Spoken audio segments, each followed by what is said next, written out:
नमः शिवाय।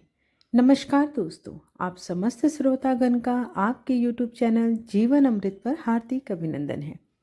आज के वीडियो में आप रसपान करेंगे शिव महापुराण का विंध्येश्वर संहिता के अंतर्गत 25वां अध्याय, जिसमें रुद्राक्ष के महात्म्य की कथा बतलाई गई है।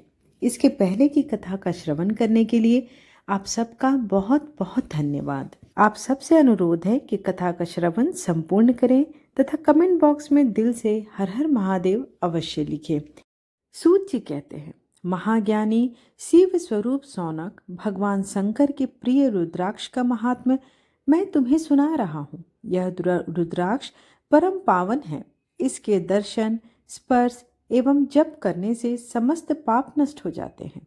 इसकी महिमा तो स्वयं सदाशिव ने संपूर्ण लोकों के कल्याण के लिए देवी पार्वती को सुनाई है। भगवान शिव बोले, हे देवी, तुम्हारे प्रेमवश भक्तों के हित की कामना से रुद्राक्ष की महिमा का वर्णन कर रहा हूँ। पूर्व काल में मैंने मन को संयम में रखकर हजारों दिव्य वर्षों तक घोर तपस्या की है। एक दिन अचानक मेरा मन शुद्ध हो उठा और मैं सोचने लगा, मैं संपूर्ण लोगों का उपकार करने वाला स्वतंत्र परमेश्वर हूँ। अतः मैंने लीलावश अपने दोनों नेत्र खोल दिए। नेत्र खुलते ही मेरे नेत्रों से जल की झड़ी लग गई। उसी से गौड़ देश से लेकर मथुरा, अयोध्या, काशी, लंका, मलयाचल पर्वत आदि स्थानों में रुद्राक्षों के पेड़ उत्पन्न हो गए। तभी से इनका महात्म्य और भी बढ़ गया और वेदों में भी इनकी महिमा का व्याख्या मिलता है। इसलिए रुद्राक्ष की माला समस्त पापों का नाश कर भक्ति मुक्ति देने वाली है। ब्राह्मण, वैश्य, क्षत्रिय और शूद्र जातियों में जन्मे शिव भक्त सफेद, लाल, पीले या काले रुद्राक्ष धारण करे। मनुष्यों को जाति के अनुसार ही रुद्राक्ष धारण करना चाहिए। आंवले के फल के बराबर रुद्राक्ष को श्रेष्ठ माना जाता है। बेर के फल के बराबर को मध्यम श्रेणी का और चने के आकार के रुद्राक्ष को निम्न श्रेणी का माना जाता है। हे देवी, बेर के समान रुद्राक्ष छोटा होने पर भी लोक में उत्तम फल देने वाला होता है तथा सुख सौभाग्य की वृद्धि करने वाला होता है। जो रुद्राक्ष आंवले के बराबर है वह अभी अनिष्टों का विनाश करने वाला तथा सभी मनोरथों को पूर्ण करने वाला होता है। रुद्राक्ष जैसे छोटा होता है वैसे अधिक फल देने वाला होता है। पापों का नाश करने के लिए रुद्राक्ष धारण करना अवश्य चाहिए। यह संपूर्ण अभिष्ट फलों को प्राप्ति सुनिश्चित करता है। लोक में मंगलमय रुद्राक्ष जैसा फल देने वाला कुछ भी नहीं है। समान आकार वाले चिकने, गोल, मजबूत, मोटे, कांटेदार रुद्राक्ष जो कि उभरे हुए होते हैं, छोटे दानों वाले रुद्राक्ष सब मनोरथ सिद्धि एवं भक्ति मुक्तिदायक हैं, किंतु कीड़ों द्वारा खा गए, टूटे फूटे, कांटों से युक्त तथा जो पूरा गोल ना हो, इन 5 प्रकार के रुद्राक्षों का त्याग करें।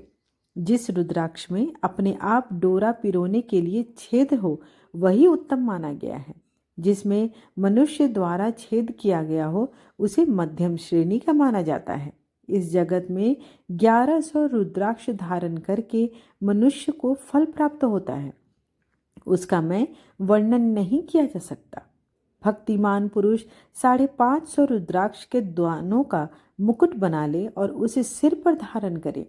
360 दानों का हार बना ले।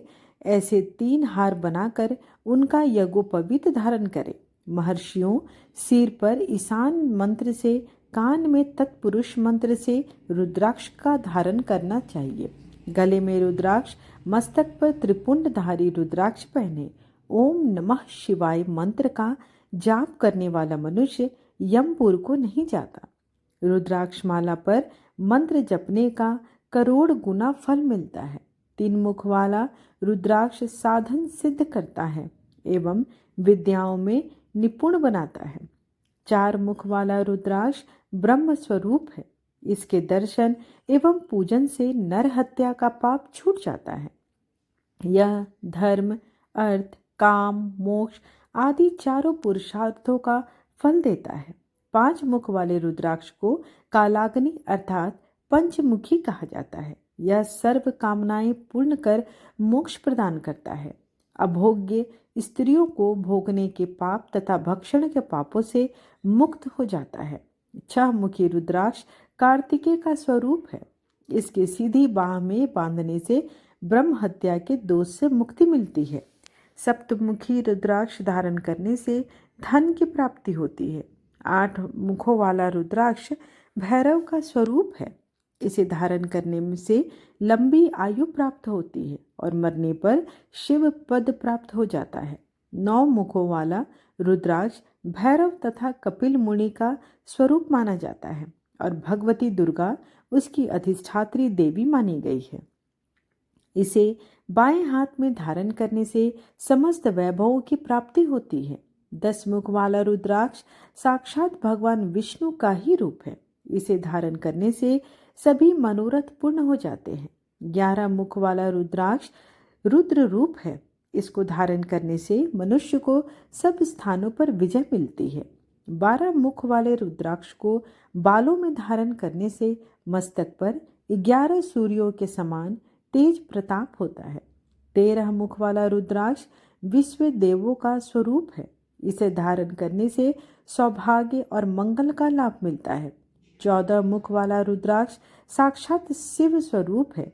इसे भक्ति पूर्वक मस्तक पर धारण करने से समस्त पापों का नाश हो जाता है। इस प्रकार मुखों के भेद से रुद्राक्ष के 14 भेद बतलाए गए हैं। हे पार्वती जी, अब मैं तुम्हें रुद्राक्ष धारण के मंत्र बताता हूँ। ओम ह्रीं नमः। दूसरा ओम नमः। तीसरा क्लीं नमः। ओम ह्रीं नमः। 5वां ओम ह्रीं नमः। ओम ह्रीं हूं नमः। 7वां ओम हूं नमः। 8वां ओम हुं नमः। 9वां ओम हुं नमः। 10वां ओम ह्रीं हूं नमः। ओम ह्रीं हूं नमः। 12वां ओम हूं नमः। 13वां ओम क्रीं छ्रौ नमः तथा ओम ह्रीं नमः। इन 14 मंत्रों द्वारा क्रमशः 1 से लेकर 14 मुख वाले रुद्राक्ष को धारण करने का विधान है। साधक को नींद और आलस्य का त्याग कर श्रद्धा भक्ति से मंत्रों द्वारा रुद्राक्ष धारण करना चाहिए। रुद्राक्ष की माला धारण करने वाले मनुष्य को देखकर भूत प्रेत पिशाच डाकनी साकनी दूर भाग जाते हैं। रुद्राक्षधारी पुरुष को देखकर स्वयं भगवान विष्णु, देवी दुर्गा, गणेश जी, सूर्य तथा अन्य देवता भी प्रसन्न हो जाते हैं। इसलिए धर्म की वृद्धि के लिए भक्ति पूर्वक मंत्रों द्वारा विधिवत रुद्राक्ष धारण करना चाहिए। मुनीश्वर, भगवान शिव ने देवी पार्वती से जो कुछ कहा था वह मैंने आपको कह सुनाया। मैंने आपके समक्ष विंध्येश्वर संहिता का वर्णन किया है। यह संहिता संपूर्ण सिद्धियों को देने वाली तथा भगवान शिव की आज्ञा से मोक्ष प्रदान करने वाली है। जो मनुष्य इसे नित्य पढ़ते हैं अथवा सुनते हैं वे पुत्र पौत्र आदि के सुख भोग कर सुखमय जीवन व्यतीत करके अंत में शिव स्वरूप होकर मुक्त हो जाते हैं। इस प्रकार शिव महापुराण का 25वां अध्याय जो कि विंध्येश्वर संहिता है, विंध्येश्वर संहिता का संपूर्ण हुआ।